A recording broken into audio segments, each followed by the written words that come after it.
This video is a response to Why Women Destroy Nations, a video by Black Pigeon Speaks. I do not mean to pick on him specifically, though, as the ideas he is expressing are not novel. This is a more general opportunity for me to discuss topics such as Muslim immigration and what other thinkers have called the fempocalypse. The Black Pigeon begins by discussing the phenomenon of women in occupied countries pairing up with the men from the invading army. I also always thought that was a little weird. If I were, say, a Vietnamese man who spent the last 15 years living and fighting underground, I'd be a little displeased with the idea of my countrywomen dating the men who were firebombing us. It could well be that women are, in general, less loyal to their tribe, and if so, this would be the whole reason. I'm reminded of Jane Goodall's chimpanzees. One tribe exterminated all the males of the neighboring tribe and took all of its females. So the idea of women pairing up with the conquering army is nothing new. It has most likely been a recurring pattern for 7 million years. Clearly, there was an evolutionary advantage for females who were able to put tribal loyalty aside. This could just be another of those uncomfortable, politically incorrect consequences of evolutionary psychology, although, as a good lefty, I'm inclined to think lower tribal loyalty is a positive. I feel I should point out some of the sexual asymmetry in these occupying army scenarios. For better or worse, a woman pairing up with a man from the other side is seen as rewarding him. It is seen as an endorsement of his views or culture. There are no such assumptions made when a man finds a foreign woman. Now, there are very legitimate evolutionary reasons for that kind of thinking, but we should still try to overcome it.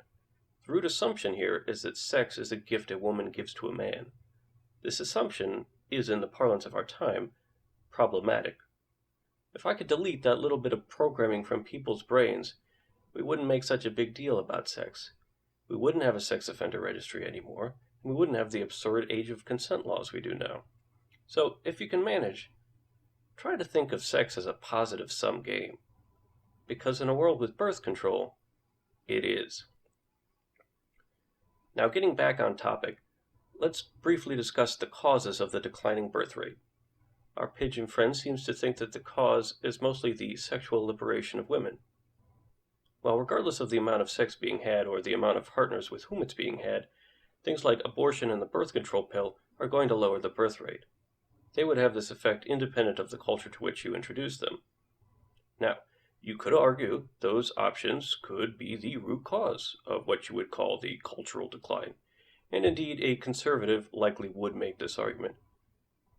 But these probably aren't even the biggest two reasons for the decline in the birth rate.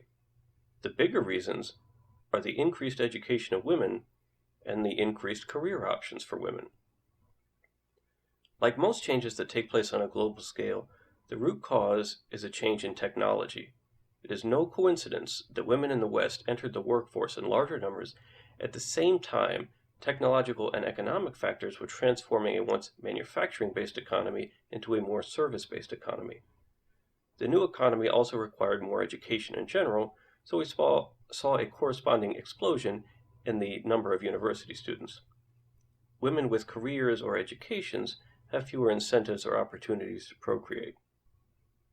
Our first real disagreement is the claim that sexual depravity leads to the decline of civilization. I'm going to say major citation needed. Things that lead to the decline of civilizations or empires include climate change, see the Maya, a fundamentally unstable form of government, see Rome, a failure to reevaluate their currency, see the Spanish Empire, a paradigm shift in global economics, see the British Empire, or being conquered from without, see the Persian Empire. I can't really come up with a good sexual liberation example. If anything, my first thought is of Henry VIII. He brought divorce to England, and the century to follow was the opposite of a decline. Major disagreement number 2. The idea that a declining birth rate is a bad thing. Good Lord, no. It is a wondrous thing. This may run contrary to your instincts, however, as this is the first time in history this has been a good thing. In past millennia, it would have been, of course, a harbinger of economic and military collapse. but so much is different this time. First, it's necessary to point out the Earth is already well past its sustainable population capacity. The current population might be sustainable if the rest of you stopped eating animal products, but even then we're still pushing it. If we weren't blessed with a declining birth rate, we would be seeing one-child policies in the West within 1 or 2 generations. Nobody wants to see government-forced population control. Even more importantly, population numbers aren't as important as they used to be.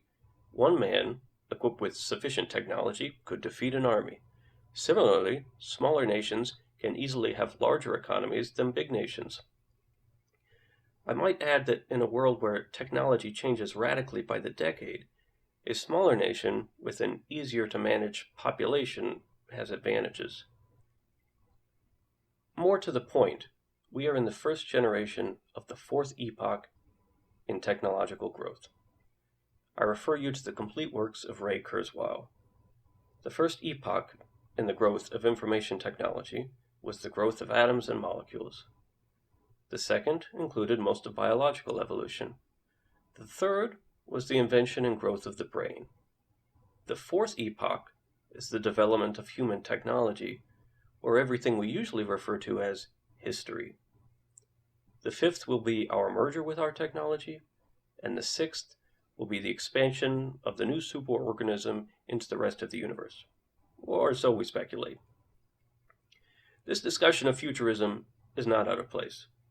We've reached the end of history as we know it. Stories of future centuries will not revolve around the rise or fall of empires or around warfare. They will not include trade or regulation of physical commodities, or migration or accommodation of physical human beings. It's over. The declining birth rate, which will soon become a worldwide phenomenon not limited to the West, is part of our transition into the fifth epoch. It is biological humans passing the torch. Biological brains are no longer responsible for the majority of the information processing on the planet. To put it more concisely, if you're worried about the population decline, your thinking is outdated. Now, we've addressed the evolutionary psychology points and the birth rate discussion, so it's time to get to the more difficult issue, that of Muslim immigration. In politics, there exist no-brainers. This isn't one of them. If you can sum up your thoughts on this topic in only a couple sentences, you're wrong.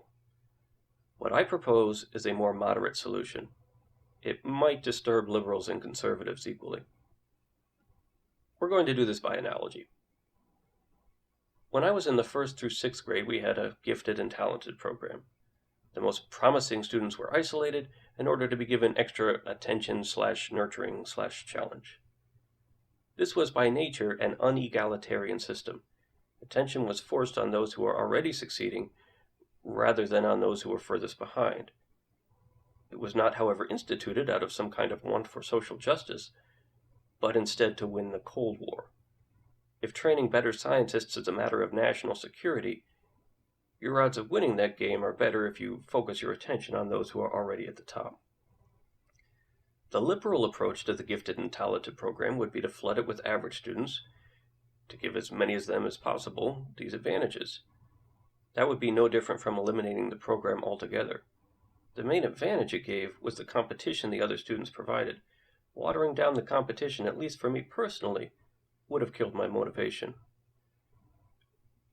We shouldn't let that well-intentioned want for equality snuff out the only candles we have. You might as well burn down the Library of Alexandria, because there aren't enough scrolls for everyone. The analogy breaks down a little here, but the conservative approach would be the equivalent of sending all the girls in the program home and encouraging them to get busy making babies instead. After all, we can only outcompete the regular classes by equaling their numbers, right? No. Such a strategy would be to regress to the point of being indistinguishable from the other classes. Western civilization is the best thing this planet has growing.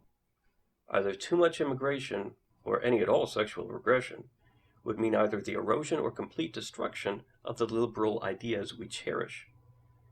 The only solution is gradualism. The influx of conservative immigrants with outdated values must be sufficiently limited such that it does not retard our overall cultural progress.